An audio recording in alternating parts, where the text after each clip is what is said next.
Final Fantasy. Now, that's a loaded name. And when I say loaded, I mean it carries a baggage.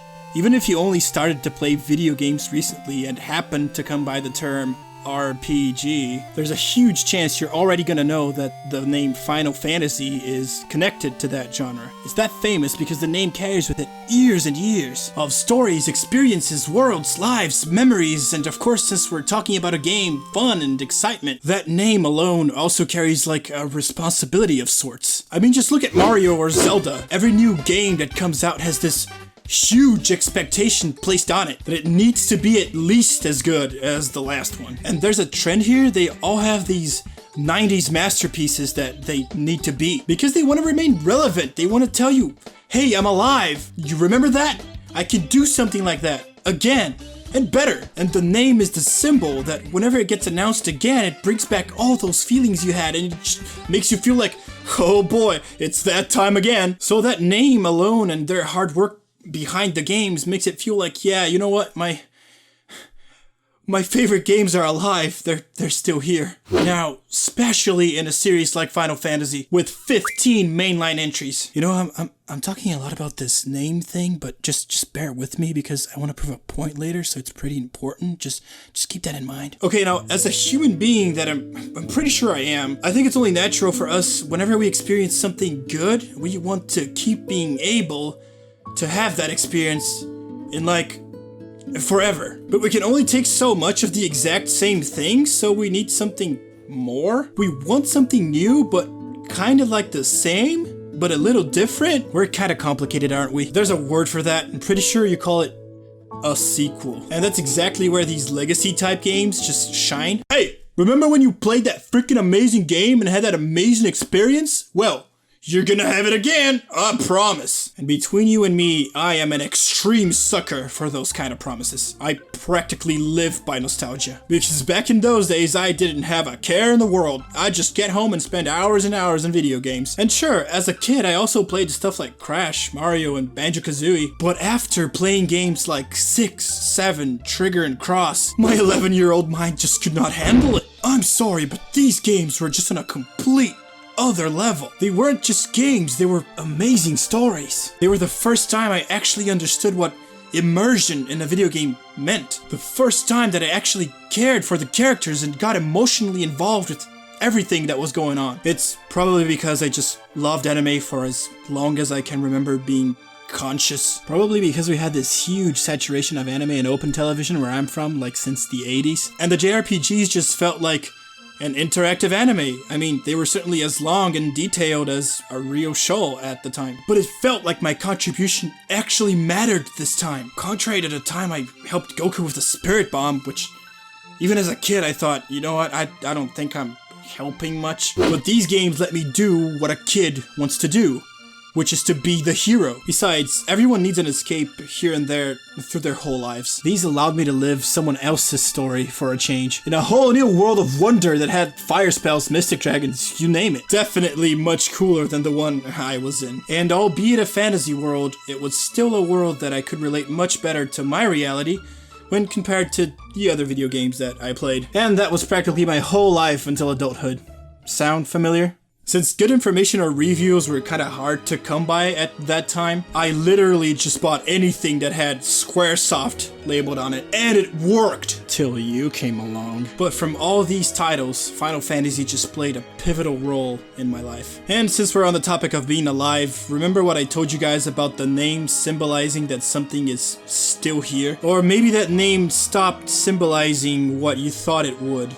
Or maybe what you thought it should. If it eventually stops representing what it was, or that name fades away into forgetfulness, then that means it's dead, right? Which is the current predicament. Come on, we all know Final Fantasy is not what it was. For better or not, it's just not the same. And sure, you could be thinking that there isn't even a reason for us to find out if the series is dead or not, Like, it's still coming out, isn't that proof enough for you? To which I would argue, yes, it is important to us. It means a lot as a fandom to know if we are still going to have those experiences again. Okay, now I've seen countless examples and theories about why the franchise is dead or when it actually died or whatever, but I'll never forget this one. This is the funniest one by far. I like to call it the lightning chest-sized conundrum. Alright, back in 2013, before Lightning Returns came out, the developers for the game said in an interview with Famitsu that they were bumping up Lightning's chest size from C cup to D cup.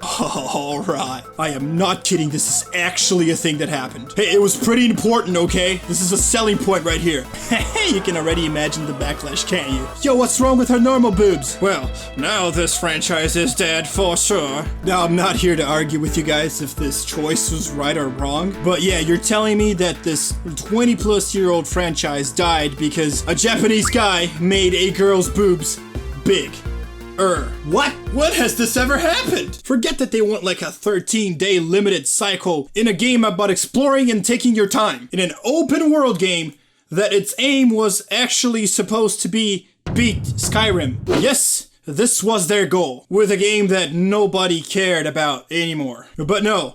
Big boobs equals death of franchise. This was the turning point. Absolutely no offense to Japan. I love you so much. You made like my favorite things ever. But yeah, I mean, I get it. It might have just been the last nail on the coffin for some, but at this point, I think we were just looking for any excuse we could find to actually say that, you know what, our beloved series is over. I don't want it to tarnish what I had before, so let's just call it here. Okay, I'm gonna use tarot cards as an analogy here. Not at all because I'm a huge JoJo's and Persona fan, but because I actually researched this out of sheer curiosity, and not at all because I was influenced by these types of Japanese media. Anyway, the death card doesn't actually symbolize that, but it means a change. A powerful change. To a point where, yeah, the name is not gonna symbolize what it once did. It changed. I just look at our recent titles, the game was slowly turning into Kingdom Hearts. But why?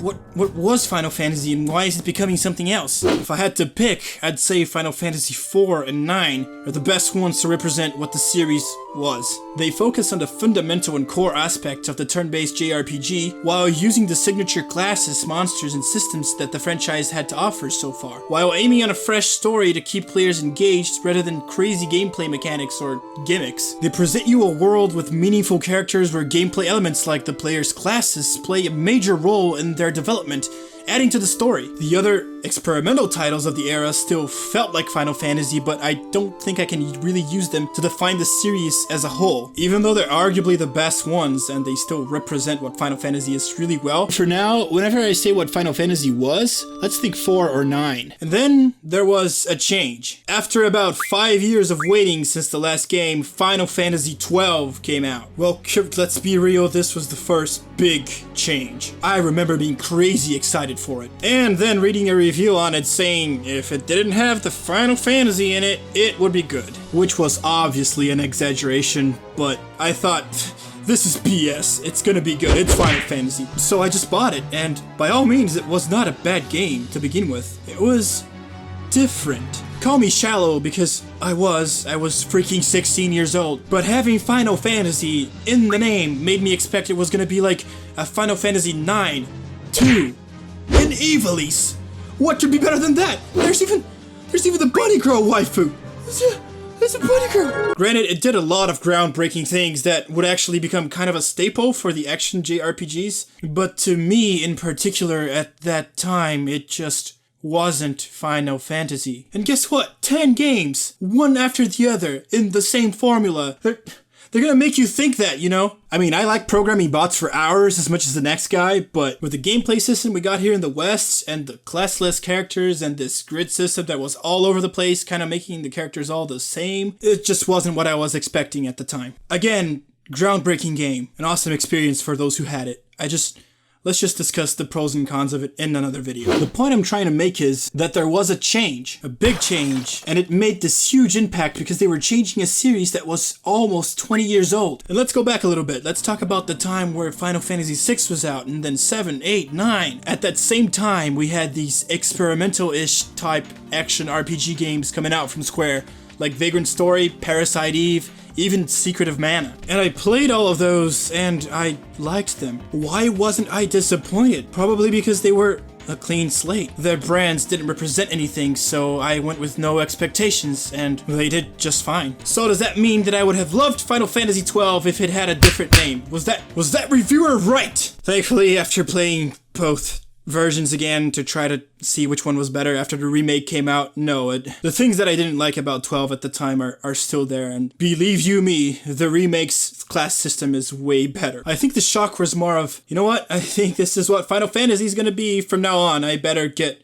accustomed. And look at it, this was their plan from all along. They were testing the waters with these experimental titles from the 90s because they already wanted to make Final Fantasy into that. They wanted this to be the future for the franchise. Just look at our situation right now. My, how the tables have turned. The experimental titles from before, the action RPGs, are now the mainline entry, and the traditional role-playing game turn-based systems are the side projects. And since I touched on the subject, let's talk about you, 15. And since you also might be thinking, man, having to uphold this name is ruining this series, I'll tell you a story that's only going to prove to you the importance of this. Even how the main developers in Square held that symbolism in high regard. So in case you don't know, I'm about to fill you in into some stuff that happened during this 11-year-oldish development hell that was Final Fantasy 15. May 8th, 2006. A glorious day for us Final Fantasy fans. On E3, Square Enix announced Fabula Nova Crystallis, kind of like a series that made up the upcoming announcements, containing Final Fantasy 13, Final Fantasy Agito 13, or Type 0 as it would become known later, and Final Fantasy Versus 13. They were all supposed to be independent titles, but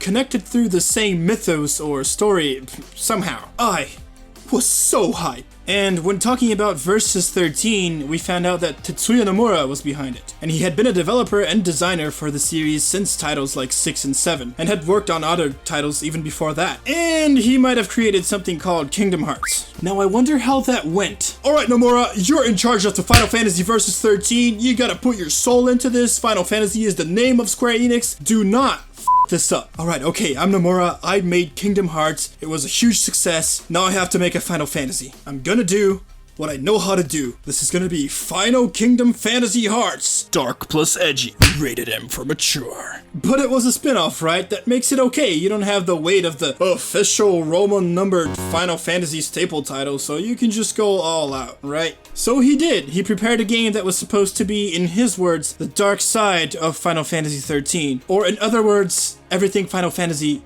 wasn't. Both relating to gameplay, being it all like action type battles, and story with less fiction, more reality according to him. But I kind of respect that. He wanted to go for something that was more him and less Sakaguchi. Because like it or not, being at the helm of a Final Fantasy title, you're gonna be compared to him. And since this was a side title, it was the perfect option for him to just be himself and do what he does best. In his point of view, of course. But today we know that Final Fantasy Versus 13 became our Final Fantasy 15. The illustrious numbered title. The official, the real deal. So you're telling me that a game that was supposed to be everything Final Fantasy was not, actually became the representation of Final Fantasy itself. Do you see where I'm getting at here? Even Nomura, the guy who wrote Kingdom Hearts, thought this was weird. In an interview with Polygon, Nomura stated, around 1 or 2 years after we announced Final Fantasy 13, so this is like 2008, it was suggested to us to shift to Final Fantasy 15 as part of the company's direction. By that time, a fair amount of time had already passed since the announcement, and Versus was a well-known title, so it wasn't a given that this would be 15. It could have still been Versus. Personally, I came to accept the idea once Final Fantasy Agito 13's name was changed to Final Fantasy Type 0. After a while, the verdict was made, and it surprised even Nomura, who thought the only reason why his Versus 13 project was actually a thing was because it was precisely a spin-off and not an official title. When we started talking about the shift to 15, we discussed with the company about whether it was really okay considering we had action-based battles and all these other things that we tried to do because it wasn't a numbered title. That was not a problem for them, so our direction has not changed. This is when the change happened. Not in 2013, not in 2017, but somewhere in between 2006, 2008. This is the latest it could have happened. That's when the Final Fantasy we knew died. And rising from the ashes of that, 15 would now try to pave the way into what Final Fantasy would become. This was their choice, and the only thing we can do as fans right now is give our constructive criticism to them to try and make it better every time they come out with a new title. So what now? Were they right? Is turn-based just a niche thing that nobody cares about anymore?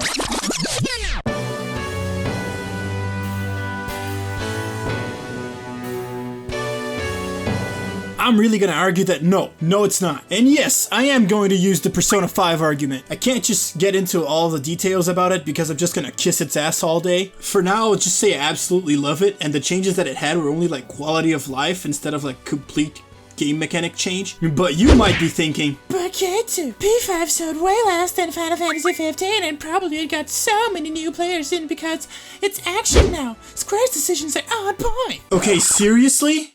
Sales? Because you and I both know that Square could take a fat turd, put it in a box, label on it Final Fantasy, and people would still buy it. That is how powerful that name is. I mean, just look at how many fans bought 13, despite the reviews it got. I know that because I am one of those, along with honestly almost every other reviewer I've seen talk about this game. And I know, I'm at fault for this too. If a new Final Fantasy comes out, I am going to get it. They got me good.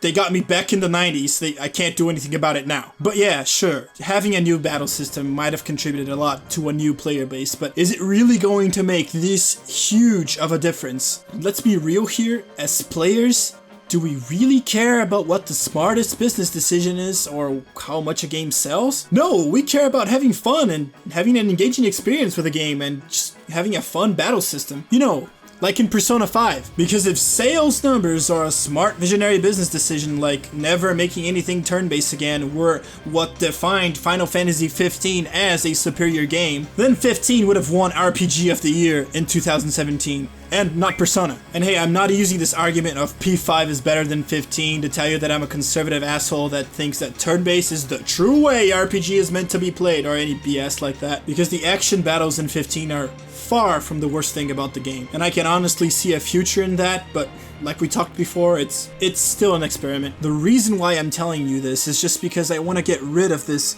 turn-based can't exist anymore type mentality, because it's just not true. I mean, just look at Mega Man. I thought it was a thing of the past until I played Shovel Knight, and more importantly, if you're so hell-bent on doing an action type RPG game, then prove to me that you can be as good as the other ones out there. That I can go to the store and buy a Final Fantasy, because even if it's completely different at its core, it can still provide me one hell of an experience in both gameplay and story, like all of these did, and that I don't need to buy this just because it has Final Fantasy labeled on the box cover. Do you understand what we're telling you? Sorry for going on a rant there. It's like what I said before. We don't want it to end. But I feel like that at least for us in this vocal minority that still wants a traditional Final Fantasy again, our words have just been falling on deaf ears for a while now. No matter how many other titles keep being successful with that formula, it doesn't seem like they're gonna back out of this decision ever. When I realized this a few years back, it just seemed to me that the best thing I could do as a fan was to just treasure those moments I had and, have hope to look to the future that their choice, maybe it's correct, maybe I'm just being overprotective here. But listen, what I want you guys to get out of this is understand that we can have those good times again. Maybe if right now they're not coming from Final Fantasy. Let me give you an example. It's called the year 2017. What a year was that to be a gamer. Nier Automata blew my mind straight out of my skull. It made me feel emotions I never even knew were there. What's more interesting to me is that Nier was kind of an experience I had to have at my current age so I could take the most out of it. And I finally felt a sense of accomplishment in being that had been years since I had it. At least in a video game. And Persona 5. I mean, yeah, okay, you already know how the ending is gonna play out because it's just another Persona game, but my investment with the characters, the change I felt that I was making, the will to rebel that we all have when we're in our teens, the underlying theme of people preferring to have their choices made for them rather than taking responsibility of it for themselves. Everything was so vibrant and relatable. I was just amazed. It felt like I was back in the 90s, having something akin to the same feelings that I had when I finished Chrono Trigger, except now I kinda understood everything, and it was like an experience that I can actually bring with me in my life. It wasn't just a game, there was something I learned there. Those games left a little bit of them in me. In comparison, it's not like playing 15 was a disaster. And since my qualms with it are best explained at another time, I'm just gonna say that it wasn't all that it could have been. And I chose to talk about Nier and Persona here because they taught me something really important, which is that the turn-based narrative-driven formula I thought was essential for me to have an amazing experience wasn't actually necessary. The narrative could be deep and complex, or it could just be simple and charming. The gameplay can be action or turn-based, and it might have been actually just a coincidence that all my favorite games used to have that specific layout of turn-based heavy narrative. But yeah, I'm a person with different likes and dislikes akin to everyone. If I had to choose, I would prefer turn-based. I mean, thinking of it the other way around, when Mario went from action-adventure to turn-based, it just made me like it 100% more. I guess we can deduce which gameplay system is superior here. I guess what I'm trying to say is that turn-based still works, sure. And while a new mainline classic Final Fantasy would be the dream, the opposite could also be true. Final Fantasy doesn't need to be turn-based to be good again. Even though right now it might not necessarily be the case. Because the experiences that I longed for were indeed out there, I just had to look somewhere else. I had to get rid of the weight of that name. Final Fantasy and Persona weren't the only places where I'd find a good game like that. And am I glad I did find them.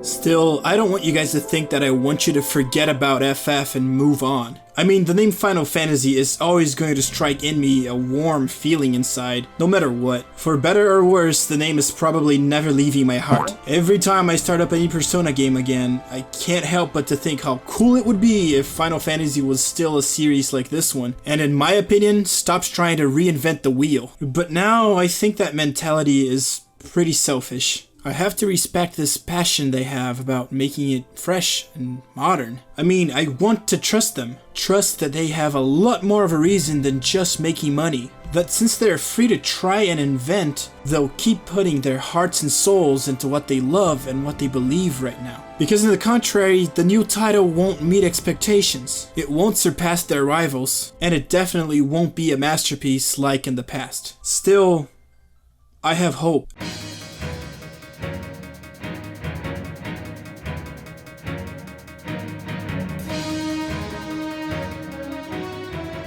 I mean, it's okay to dream, isn't it? Because if anyone can provide a legendary game like that, Square can. If any title can be that game, Final Fantasy can. I know they can. They did it for about a decade.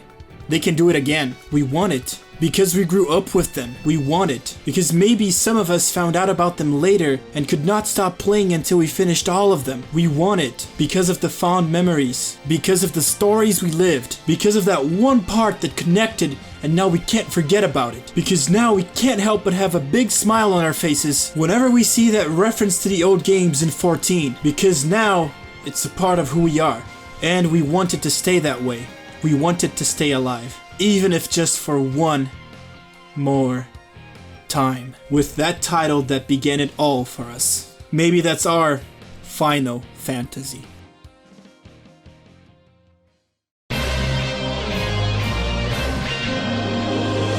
Hey guys, thank you so much for watching this video until the end. Sorry about that last cheesy line there, I had to put it. Really, I want to thank you again for sticking until the end. This is my first video and I absolutely loved working in this project. It's for sure something I'd like to keep doing. And of course, being my first video and all, I would love to see you guys' feedback on it in every aspect. I mean, I've just been throwing around my opinion here. I'd love to see where you stand with Final Fantasy right now, what your good experiences were with the game, what you love about the series, what you don't love, and where you think the series is heading. ENCRYSTA is going to be this series dedicated to Final Fantasy, so I want to keep doing this with you guys and keep remembering what made it so special and keep on hoping for the future. If you liked the video, please give it a like and consider subscribing to my channel so I can keep doing this. It's been crazy fun and I hope to see you guys on my next video. This has been Ktsu signing out.